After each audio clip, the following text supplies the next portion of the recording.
Nesse vídeo nós vamos tratar das seguintes questões. Por que afinal a Klabin vem caindo tanto? É uma ação para dividendo ou para carteira de oportunidades? É uma grande barganha da bolsa hoje? Fiz um novo aporte. Então vem comigo. Salve, salve investidores! Como é que vocês estão? Sempre lembrando que antes de continuar você clica no botão aí embaixo de inscrever-se para ajudar esse canal. E a Klabin, nos últimos 12 meses, vem acumulando uma queda bastante expressiva. Em relação às ações ordinárias, KLBN3, a queda supera 40%. Em relação às ações preferenciais, a queda é menor, 27,4%. Já em relação às units, final 11, a queda é de 30,54%. Mas Luan, por que existe uma diferença tão grande entre quedas para classes de ações de uma mesma empresa? Isso varia por conta da liquidez. Por exemplo, as units são as mais líquidas, junto com as preferenciais. Então, por serem mais líquidas, caem menos do que as menos líquidas, como as ações ordinárias. Olhando-se aqui hoje para essas classes de ações, você percebe que as ordinárias estão com yield de 8,06%, as preferenciais 8,2% e as units 8,19%. Então veja que as ordinárias possuem um yield menor mesmo com toda essa queda. Por isso, além da liquidez, o fato de pagar menos dividendos também faz com que as ações caiam mais. Ok, mas qual o grande motivo de toda essa queda na Klabin, que nos últimos 30 dias já cai mais de 5%? Olha, um primeiro motivo é muito simples, é que o mercado como um todo vem caindo. Nos últimos 12 meses, o Ibovespa acumula uma queda de 16%. Desde julho de 2022, o Ibovespa não beirava aqui abaixo de 100 mil pontos, negociando agora 98 mil pontos. Veja que essa região de preços só foi tocada mesmo em julho de 2022. Então já faz algum tempo que o mercado não está tão pessimista assim como agora, o que favorece a queda das ações de Klabin. Contudo, você poderia me contrapor: ah, Luan, mas essa queda de 16% é inferior a essa queda de 30% ou de 40%, como é o caso das ordinárias. Sim, esse não é o único motivo. Mas veja que o mercado hoje está tão pessimista assim porque grandes bancos já estão prevendo ali que, diante do último relatório do Copom, considerado duro, expondo as dificuldades do mercado lá fora, o cenário macro desfavorável, isso significa que a redução na Selic só vai acontecer perto do final do ano de 2023, ou seja, poderemos ver um ano aí com uma Selic ainda 13,75 e, se tudo piorar, pode inclusive subir para 14%. Em razão disso, o mercado como um todo fica pessimista, o dinheiro continua migrando para a renda fixa e ativos de risco como ações acabam caindo. Então isso por si só já seria um motivo para a queda, mas não toda essa queda. Mas já antecipo para vocês o seguinte: na minha visão essa queda é bastante exagerada com o Klabin, razão pela qual fiz um novo pequeno aporte usando aqui dos dividendos de Irani, que eu recebi aqui R$ 322 de Irani mais R$ 79 de Itaúsa, e aí com o conjunto desses proventos acabei fazendo a aquisição de 100 ações ordinárias de Klabin. Fiz essa aquisição na presente data, como vocês podem ver, a um preço médio de R$ 3,67, a fim de abaixar meu preço médio de R$ 3,86 em Klabin atualmente, representando pouco mais de 1% da carteira atualmente. Ah, Luan, por que você não pegou esses dividendos de Irani e reaplicou na empresa? Primeiro, que eu não conseguiria comprar 100 ações. Segundo, que Irani acabou se mantendo estável, não teve toda essa queda. Então veja que Irani, ao contrário de Klabin, subiu nos últimos 30 dias. E nos últimos 12 meses subiu 26%. Olha só a diferença. Enquanto Klabin caiu 30%, Irani subiu 26%. Alô, então significa que a Irani é uma empresa melhor do que a Klabin. Eu não tomaria uma conclusão tão precipitada assim. Eu tenho as duas na carteira, mas elas, apesar de serem concorrentes, possuem modelos de negócios distintos. Por quê? Porque a Irani é exclusivamente focada no mercado doméstico e na produção de papelão ondulado. Ela só produz a celulose própria para uso próprio. Já a Klabin tem quase 50% da sua receita destinada a exportações de celulose e a outra parte focada no mercado doméstico na produção de papelões. Daí você já percebe o seguinte, que o problema com o Klabin está justamente na parte da sua receita responsável pela venda de celulose lá fora. E aí que está o ponto-chave de toda essa queda, junto com a queda do mercado. É que, apesar de haver uma projeção de demanda crescente por celulose em 2023, há no mercado já um excesso de oferta. Bradesco BBI, por exemplo, projetando excesso de oferta, causando queda no preço da celulose, o que acaba por prejudicar ou limitar a performance operacional da Klabin, que vende celulose. Ademais, a gente sabe que é sempre muito especulativo quanto a China irá importar de celulose do país, sendo que a China é super importante para o setor de celulose. O consumo de papel pela China é de um total de 30% do consumo mundial. A China prefere importar a celulose e transformá-la internamente em papelão ou para outros usos. Por isso, arrefecimento na economia chinesa gera arrefecimento nos resultados de Klabin, e o mercado acaba se antecipando a isso. Mas olhando-se aqui para os resultados do quarto trimestre, nós percebemos o seguinte em Klabin, que ela teve um aumento na sua receita líquida em relação ao quarto trimestre de 2021, então ela aumentou a receita para 5 bilhões de reais, ela avançou com as obras do projeto Puma II, que inclusive na minha visão não estão no preço, todo o crescimento que isso aqui vai gerar não está no preço de Klabin hoje, ela está conseguindo manter a sua alavancagem em 2,6 EBITDA, abaixo de 3 vezes, o que é muito positivo, principalmente nesse cenário de juros altos, onde o endividamento das empresas acaba crescendo contra a sua vontade, então elas precisam controlar esse endividamento. Apesar da receita líquida ter crescido de um trimestre para outro, a gente vê uma queda no volume de vendas, porque a demanda reduziu. E veja que hoje o mercado interno está representando 58% a 62% das vendas de Klabin. Por isso a Klabin, inclusive,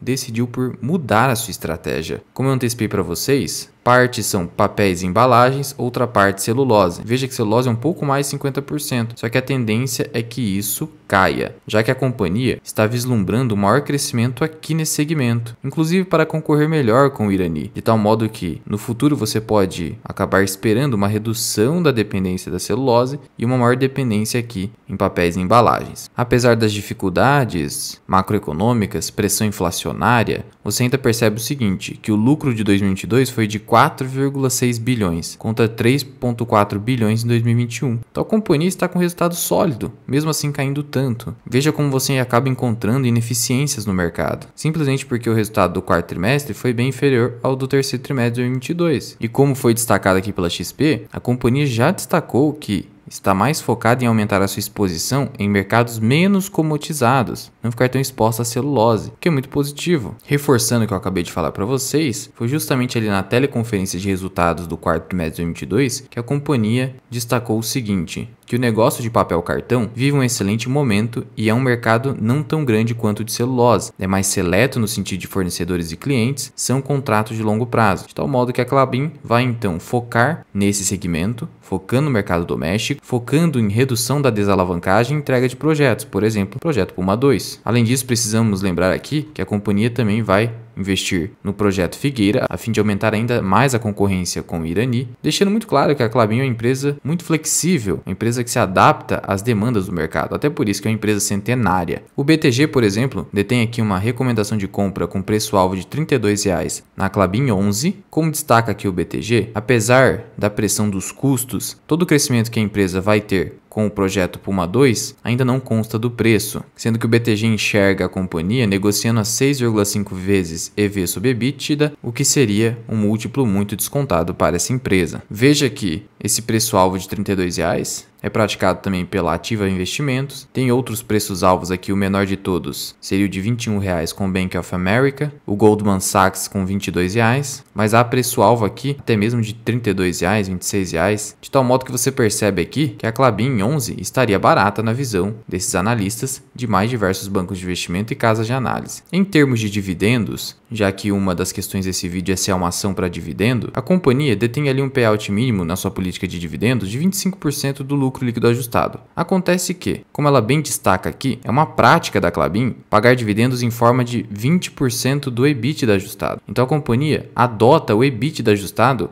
como métrica, como parâmetro de distribuição de dividendos. Então o payout ele não é baseado exclusivamente no lucro, ele pode ser baseado no lucro operacional, como é o caso do EBITDA. Empresas de capital intensivo, empresas que possuem alto capex, como é o caso de Vale, como é o caso de Klabin, essas empresas muitas vezes adotam o EBITDA como métrica, o que é interessante também. Então conforme o resultado operacional da companhia for crescendo, isso vai crescendo seus dividendos. Sendo que no ano de 2022 a companhia efetuou pagamentos trimestrais, como ela vem fazendo, ela tem uma política de pagamento trimestral, distribuindo 1,6 bilhão em dividendos. Ah, Luan, mas me diz uma coisa, o dividendo fica maior ou menor com base no EBITDA? Seria melhor o lucro? Não, porque o lucro é menor do que o EBITDA. O lucro é a última linha da DRE, do demonstrativo de resultado de exercício. Até chegar no lucro, você tem que descontar as despesas com depreciação, que é o D, amortização, que é o A, que são as despesas de desvalorização estimada dos ativos intangíveis. Você tem ainda os juros, as despesas financeiras, que é o I, que é o interest, né, em inglês. E você tem o T, que significa taxes, que são os impostos. Então o EBITDA ainda tem que passar pelos impostos, juros, depreciação e amortização para então chegar no lucro